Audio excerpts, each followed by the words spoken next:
Okay. Okay, Alex, it's all you. You got the time? 7:20. 7:20. Okay, so I have been running a chainmail business for a little while now. I just make stuff like this, super cool. Run your head wherever you want. I make whole tunics and everything. It's super cool. But a couple weeks ago, I started coming up with a new new thing to do with chainmail. And so I started doing market research, and then he told me that this was going to be a thing. And so I said, hey, throw my hand at it. What I did was I went up to Montana, and I started making bigger links than this, because these smaller links, like on stuff like this, you got a tube of chainmail there, it doesn't work great in terms of getting contraction. So now, when you inflate this balloon, the entire chainmail sleeve contracts. That's the Queen Robotics thing. So that's everything to do with the chainmail side of things. That's not what I'm pitching today. This is just like how the state of the technology. And so then I went out and I made bigger links, and I'll straighten that out and show it to you later. But anyway, I was like, gotta do something with it, because to actually sell these to people and have them maintain them, so you like put oil in it like anything else, and it lubricates everything, and it's just like a normal humanoid robot that they have nowadays, and not super expensive. So we're trying to bring it down to the consumer level. But the quickest way to do that, to introduce people to the idea of just having robots and cool stuff, would be to have them be like a scooter rental service, where they're just standing out on the side of the road next to Home Depot, and you go up to it and you're like, hey man, I need a whole dog, and it's like, I will big hole. Yeah, so they're gonna be chunky at first, but sturdy for like the rental market. I don't know what I wrote here. Oh, the problem with the human effort and limited resources defines the world economy of people. Often exerting human effort affects one's ability to make right judgments in the future. Example, someone gets injured at work like I did, and then they can never focus right again for extended periods of time because they're in constant pain. It's alright, it happens all the time. So, even when the desire to build a better world and human effort intersect, it often has the effect of generating an individual vision. Therefore, humanity is often a holding pattern with the universe, which is deeply imbalanced, has no apparent reasonable cure with it. Because we got, like, every time you want to build a building, you gotta go to a construction guy and be like, you need a mech at it. Because that's the only thing that's gonna get you come to work every day. Like, you know how the construction industry is. It's like, it's not a happy place full of good feelings, and we need a place to meet. So, solution, a web platform which allows you to rent a robot. The robot knows right from wrong, is not as strong as a person. It can be rented to save money, inspire, and create, and share culture. The market validation, there's plenty of robotics companies, plenty of prosthetic companies, plenty of animatronics companies, plenty of AI problems, which is better accumulated intelligence, but that's not a hero there.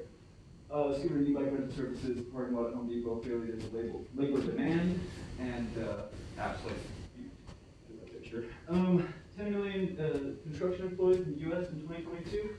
Only 3 of them were happy with their job, and they were telling the other guys what to do. 220 billion home healthcare is the home healthcare market. We're talking old people. Like, I know a guy named Carlos. He only has citizenship here because he can lift up someone's butt and digitally stimulate their ability to poop. And I feel like if we could get a robot to do that, we'd be doing good as a species. Wait a minute. Back up just a minute. Yeah. Tell me that story real quick. So it's part of the job description. It's called digital stimulation of, yeah, you have to, like, because people aren't able to poop, and then something You just about can't throw that out there as part of your presentation. Alright, go ahead. I'm telling you, like, there's a lot of jobs that humans with dignity and creativity and love shouldn't be obligated to do. Some people love it, though. There's 3 people in that industry who are like, love to help people. I don't want to take that. Oh, it's true. So here's the logo, basically, just talking search by city, delivered daily. You can search by the qualities of the robot. So if you need a blacksmithing robot, you need a blacksmithing robot. If you need like a home health care, somebody who's soft and nice, you get that kind. And then you can search by model number, get your own favorite robot that you love, name him Tim, and order him every time. We deliver daily. Trucks going out, robots, kids pay for the day. So we buy the robots, we rent the robots, we maintain the robots. Sounds easy. Is easy. Yeah, no, and then, I mean, so as far as the market validation of robotics in this platform goes, like, why don't we rent, you think in Japan they would have robots that come out and do all these crappy jobs because they're Japan, right? They don't do it because it's so expensive. The only competing soft robotics technology, soft robotics technology, which is $11 million. It basically relies on Kevlar. It's the only thing that's strong enough that still has that flexibility. I've already done the market research. I have personally, not the company, the patent for this technology, I've already done all the research on, nobody else has done it. I'm first to, so we're just waiting for Pat to go through. And then, people would be doing stuff that way, you know, just instead of worrying about it, just order a robot. Here's the competition. You got safe versus unsafe, animate versus inanimate. On the animate side, the only thing you have is unsafe.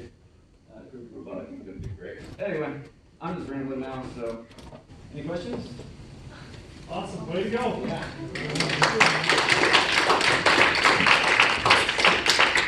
So, should I ask a question right off the bat? So, when you say it comes out, it crimps.